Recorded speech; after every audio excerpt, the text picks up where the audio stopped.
اسلامی تاریخ کے بڑے امپورٹنٹ، بڑے ہی امیزنگ واقعات اس دن ہوئے ہیں، بلکہ شاید میں اگر یہ کہوں تو غلط نہ ہوگا کہ اسلامی تاریخ میں جو تاریخی دن ہیں، ہسٹوریکل ڈیز آتے ہیں، وہ عاشورہ کا دن ہے۔ سبحان اللہ۔ اب ذرا سنتے جائیے گا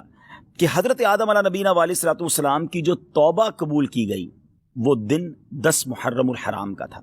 حضرت آدم کی جو پیدائش ہوئی، دا برتھ ڈے آف سیدنا آدم علیہ الصلوۃ والسلام، وہ بھی 10 محرم۔ اسی دن انہیں جنت میں بھی داخل کیا گیا۔ اسی دن عرش، کرسی، آسمان، زمین، سورج، چاند، ستارے اور جنت کو پیدا کیا گیا۔ آپ سوچئے کہ بیسکس آف دا ورلڈ جو ہیں وہ 10 محرم والے دن پیدا کیے گئے ہیں۔ سیدنا ابراہیم علیہ الصلوۃ والسلام خلیل اللہ ہیں، آپ کا جو برتھ ڈے ہے، آپ کی بھی جو پیدائش کا دن ہے، وہ بھی 10 محرم الحرام ہے۔ پھر اسی طرح اسی دن حضرت ابراہیم علیہ الصلوۃ والسلام کو جو آگ سے نجات ملی تھی، جو آگ گلزار بنی تھی، وہ بھی 10 محرم کا دن تھا۔ یہی وہ دن تھا جب حضرت موسیٰ علیہ نبینا علیہ الصلوۃ والسلام اور آپ کی امت کو نجات ملی اور فرعون اپنی قوم سمیت غرق ہوا۔ حضرت سیدنا عیسیٰ روح اللہ علیہ نبینا علیہ الصلوۃ والسلام کی جو پیدائش ہے وہ بھی 10 محرم الحرام کو ہوئی۔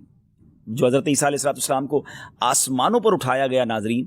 That was also the day of Ashura, وہ بھی دن 10 محرم الحرام کا تھا۔ حضرت نوح علیہ الصلوۃ والسلام کے زمانے کے طوفان کو کون نہیں جانتا، مگر اس طوفان سے جو فارغ ہونے کے بعد ان کی کشتی کوہ جودی پر ٹھہری تھی، وہ دن بھی 10 محرم الحرام کا تھا۔ حضرت سلیمان علیہ الصلوۃ والسلام کی بادشاہت پوری دنیا میں مشہور ہے، مگر جو یہ بادشاہت، یہ ملک عظیم آپ کو جو عطا کیا گیا، وہ دن بھی 10 محرم الحرام تھا۔ حضرت یونس علیہ الصلوۃ والسلام کا واقعہ، جو مچھلی کے پیٹ میں آپ گئے، کتنا مشکل وقت آپ نے گزارا، مگر جو مچھلی کے پیٹ سے نکلنے والا دن تھا، یعنی اس مصیبت سے نجات کا جو دن تھا، وہ دن بھی 10 محرم الحرام ہی کا تھا۔ حضرت یعقوب علیہ الصلوۃ والسلام کی بینائی کا جو ذوف دور ہوا، آپ کی جو بینائی کم ہو گئی تھی، اور جو پھر اللہ پاک نے اپنے کرم سے، بہت طویل واقعہ ہے، قرآنی واقعہ ہے، کہ آپ کی بینائی کی جو یوں سمجھے کہ تکلیف تھی یا بینائی میں جو کمزوری تھی، وہ جو دور ہوئی، وہ دن بھی 10 محرم الحرام کا تھا۔ حضرت یوسف علیہ الصلوۃ والسلام کی ہسٹری جنہوں نے پڑھی ہے، انہیں معلوم ہے کہ آپ کو گہرے کنویں میں ڈال دیا گیا تھا، مگر اس گہرے کنویں سے جو نکالا گیا، وہ دن بھی 10 محرم الحرام کا تھا۔ حضرت ایوب علیہ الصلوۃ والسلام کے صبر کو، آپ کی تکلیف کو، آپ کی بیماری کو آپ جانتے ہوں گے، آپ نے پڑھا ہوگا کہ ان کے ساتھ کتنی پرابلمز تھیں، مگر اس تکلیف کو جو دور کیا گیا، وہ دن بھی 10 محرم الحرام تھا۔ ناظرین، دنیا میں بارش جو ہے وہ ہماری لائف کا سبب ہے، پانی کی ایک ہی سورس ہے جو اوپر سے اللہ کی رحمت سے برستی ہے، اور وہ بارش دنیا میں جو سب سے پہلی نازل ہوئی،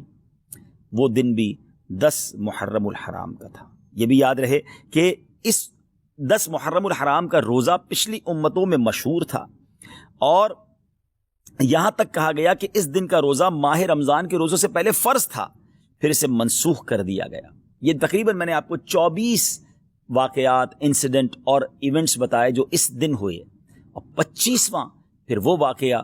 امام علی مقام، امام عرش مقام، امام تشنا مقام، امام حسین رضی اللہ تعالیٰ عنہ اور آپ کے رفقا کو بھوکا پیاسا رکھ کر کربلا کے میدان میں جو شہید کیا گیا، وہ دن بھی 10 محرم الحرام کا۔ اگر کسی کا ذہن ہو تو وہ سوچے کہ اس دن میں اللہ کی رحمت کو کس قدر پکار سکتا ہوں، کس قدر عبادت کر سکتا ہوں، جو رب حضرت یوسف کو گہرے کنویں سے نکال سکتا ہے، جو حضرت یونس کو مچھلی کے پیٹ سے نکال سکتا ہے، جو حضرت ایوب کی بیماری کو دور کر سکتا ہے، جو حضرت موسیٰ کے لیے عاشورہ کے دن فرعون سے نجات کے لیے دریائے نیل میں راستے نکال سکتا ہے، وہ رب کریم میری مشکلوں کو بھی دور فرما سکتا ہے، وہ رب کریم میرے لیے بھی رحمت کے دروازے کھول سکتا ہے۔ تو یہ رات اور کل کا دن ہم نے عبادت میں، رب کو پکارنے میں، اس کی بارگاہ میں التجا کرنے میں گزارنا ہے، اور اس کی بارگاہ میں اسی طرح التجائیں کرنی ہیں، تو انشاءاللہ ضرور کرم ہوگا۔